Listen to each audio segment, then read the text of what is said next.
Good morning, everyone. So, today we will start with the last chapter of the bio in your syllabus, that is the heredity and evolution. So, in this chapter, bete, firstly we will do some of the major terms which will help you do the further topics and to understand the topics clearly. So, first of all, what do you mean by the heredity? बेटे जो heredity evolution chapter है that is related to the genetics. Genetics ना बेटे higher classes में आता है. सो कुछ terms होती हैं which is used only in the genetics. हम सिंपलेस्ट कुछ वर्ड्स को थोड़ा सा कम्प्लेक्स मॉड में चेंज कर देते हैं in the genetics form. So heredity क्या होती है? The transmission of characters. The transmission means transfer of characters from the parents to offspring. Offspring means बच्चे. ठीक है. सो इसे हम क्या कहते हैं? हेरिडिटी या इनहेरिटेंस भी लिख सकते हैं. ट्रांसमिशन की जगह पे हम इनहेरिटेंस वर्ड का मतलब भी क्या होता है? Transfer of characters. ठीक है. इनहेरिटेंस ऑफ करेक्टर्स और ट्रेड्स. ट्रेड्स का मतलब भी करेक्टर्स है.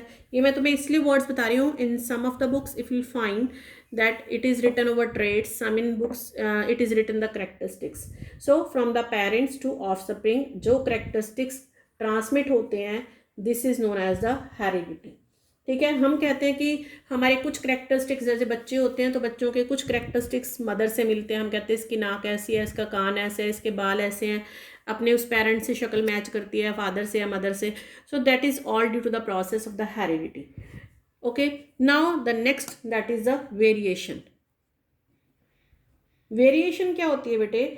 कहते हैं हमें ये पता है कि offspring inherit the characters from the parents. ठीक है. And resemble very closely in some of the characteristics, but still there are some of the differences in the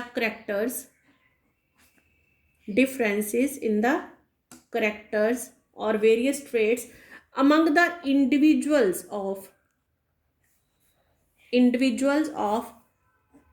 a species हम किसको बोलते हैं? एक ही तरह का ग्रुप. हम अपनी एग्जांपल लेते हैं in the Homo sapiens means humans. This is the biological term Homo sapiens. हम होमोसेपियंस में ही देखते हैं. एग्जांपल होती है वेरिएशन की. कैसे बेटे? कहते हैं हम इसमें ईयर्स को लेते हैं. In most of the people if you see the year lobes it is hanging या फ्री ईयर लॉब्स होते हैं. मान लो फेस के साथ जो ये ईयर्स है ना ऐसे अटैच होते हैं. ठीक है. ये तो हो गए अटैच्ड ईयर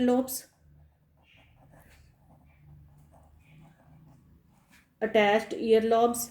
ठीक है. और कईयों में फेस के साथ नहीं होते अटैच, ऐसे करके फ्री होते हैं यहाँ से, ये अटैच नहीं होते. So this is the hanging और the free ear lobe. But है किसमें? ये सिर्फ होमोसेपियंस की बात करें. सो एक ही स्पीशीज के डिफरेंट इंडिविजुअल्स में जब चेंज आती है कुछ करेक्टरिस्टिक्स में, that is known as the variation. ठीक है. सो अब वेरिएशन क्यों इंपॉर्टेंट है? अकमुलेशन ऑफ वेरिएशन मीन्स जब वेरिएशन इकट्ठी हो जाती है, so what it does, accumulation of variation. ठीक है. अब बेटे कहते हैं हम रिप्रोडक्शन होती है ऑर्गेनिजम्स में, इट विल प्रोड्यूस वेरिएशंस. हम एग्जांपल लेते हैं एक बैक्टीरिया की. हम एक बैक्टीरिया लेते हैं. सपोज द बैक्टीरिया का नाम है ए. अब जो a bacteria it is not a heat resistance. मतलब मान लो कोई भी टेम्परेचर 70 या 80 डिग्री सेल्सियस ले लो. कहते हैं इस टेम्परेचर पे ये बैक्टीरिया मर जाता है, जल्दी रेजिस्ट नहीं कर पाता इसको. ठीक है. बट क्या होता है जब ये रिप्रोड्यूस करता है, इसके ऑफस्प्रिंग्स जो है, मान लो A1 और A भी ले लेते हैं हम, दो मतलब जो ऑफस्प्रिंग्स है, ये जब होते हैं they have some of the variations. पर जब इनको देखते हैं they can resist the 80 degree temperature. ठीक है. वो जिंदा रह जाते हैं. फिर कहते हैं जब ये रिप्रोड्यूस करते हैं, सपोज करो जब ये रिप्रोड्यूस करते हैं फिर हमारे पास फिर ऑफस्प्रिंग आते हैं, सपोज करो. ठीक है. तो अगर हम इनको देखते हैं ये बहुत ईजिली रेजिस्ट कर पाते हैं 80 degree. So this is the variation. So हम अगर कहते हैं कि जब टाइम टू टाइम जब धीरे धीरे रिप्रोडक्शन होती जाती है, वेरिएशन होती जाती है, तो वेरिएशन प्रोड्यूस करती है ऑर्गेनिज्म में due to the successive generation and it will be accumulated, वो इकट्ठी हो जाती है जनरेशन में। अब ये नहीं है कि अगर ये 80 डिग्री सेंटीग्रेड को टेम्परेचर को रजिस्ट नहीं कर पाता था तो आगे भी नहीं कर, अगर कोई वेरिएशन ऐसी आ गई जिन्होंने इसको रजिस्ट कर लिया तो उसके बाद इसको रजिस्ट करने वाले ही आएंगी, ना कि ये वाली वेरिएशन होगी, ना कि ये वाले ऑर्गेनिजम्स होंगे।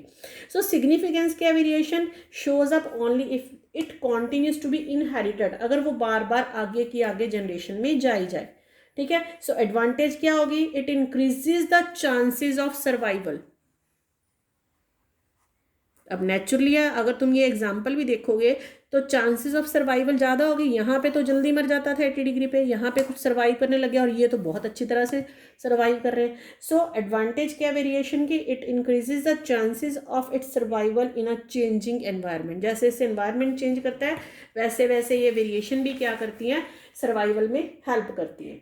ठीक है बेटे, नेक्स्ट एक और टर्म आ गई इसके बाद, that is the inherited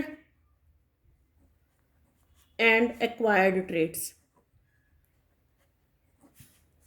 Traits means characters.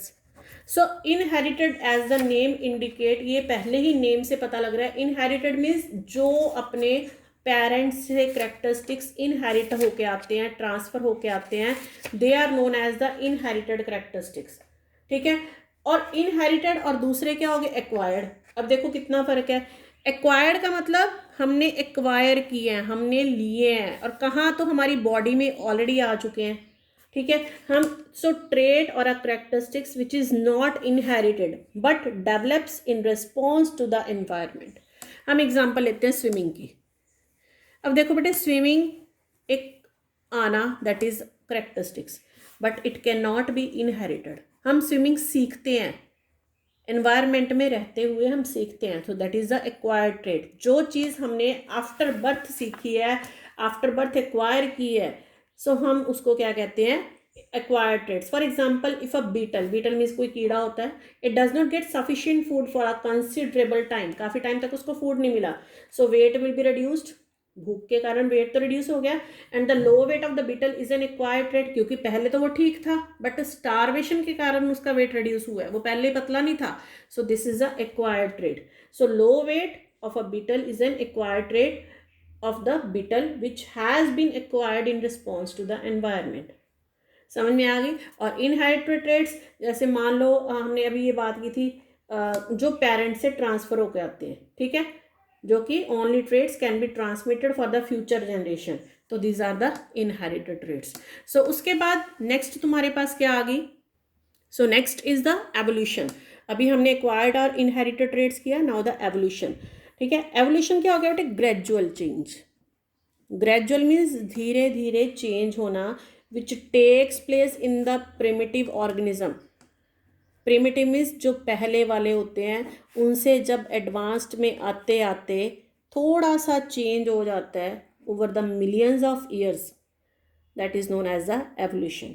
मतलब जब थोड़ी सी प्रिमिटिव ऑर्गेनिज्म में चेंजेस आते हैं and it will change into the advanced organism of the species and new species is produce, that is known as the evolution. Evolution के basis पे भी बेटे कुछ एग्जांपल्स हैं, वो हम आज नहीं करेंगे। आज मैं सिर्फ तुम्हें थोड़ा सा ब्रीफ इंट्रोडक्शन कह लो या थोड़ा सा मेन तुम्हें बता रही हूँ, ताकि मैं तुम्हें पता लग जाए कि what is there in the chapter. So next हम करेंगे dominant and recessive trait. But dominant और रिसेसिव ट्रेट से पहले तुम्हें ये पता होना चाहिए कि ट्रेट्स ट्रांसफर कैसे होते हैं। These traits they are transferred with the help of the DNA. जितने भी ट्रांसमिशन करेक्टरिस्टिक होते हैं, चाहे हमारी आंखें मिलती हैं, बाल मिलते हैं, कान मिलते हैं, नोज मिलता है अपने पेरेंट्स से, that is only due to the DNA. और डीएनए जब थोड़े से कंपैक्ट फॉर्म में आ जाते हैं, they are known as the chromosomes.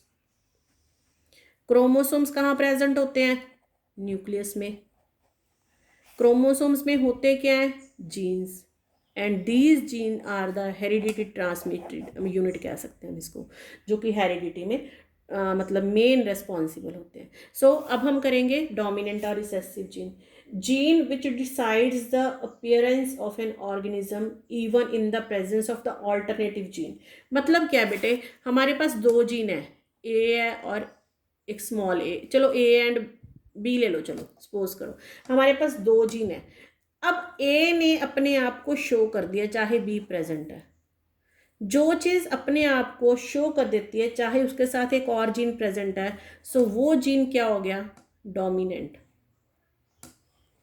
ठीक है, ये जीन क्या हो गया, डोमिनेंट। और वो जीन जो अपीयरेंस को डिसाइड कर देता है only in the presence of another identical gene, जो अपने आप को शो नहीं करता, हम ये कह सकते हैं। ठीक है, चाहे दूसरा जीन प्रेजेंट है उसके साथ अपने जैसा, तो उसे हम क्या कहते हैं, रिसेसिव जीन। डोमिनेंट को हमेशा, मतलब ये दोनों लेटर सेम होते हैं, बट जो डोमिनेंट है वो कैपिटल लेटर में आता है और जो रिसेसिव है that will be represented in the small letter. हमने अब टॉलनेस के लिए, मान लो एक पेरेंट है, एक पेरेंट टॉल है और मतलब दोनों में से, मदर फादर में से, और एक ड्वार्फ है, ड्वार्फ मीन्स छोटा। ठीक है, सो जो अपने आप को, मान लो बच्चे जब होते हैं वो टॉल होते हैं, so tallness is a dominant characteristics and dwarfness is a recessive characteristics। तो हम क्या लिखेंगे, capital T and small T. So ये क्या शो करता है, डोमिनेंट, और ये क्या शो करता है, रिसेसिव। समझ आ गई बेटे। सो आई थिंक यहाँ तक तुम्हें पता होना चाहिए कि what is there in the chapter. Do read it out from the book. ठीक है, and then we'll do the Mendel's also, then how the evolution changes, how the evolution helps in the various characteristics, variation कैसे help करती है, that we'll do in the next video session। okay बेटा, thank you।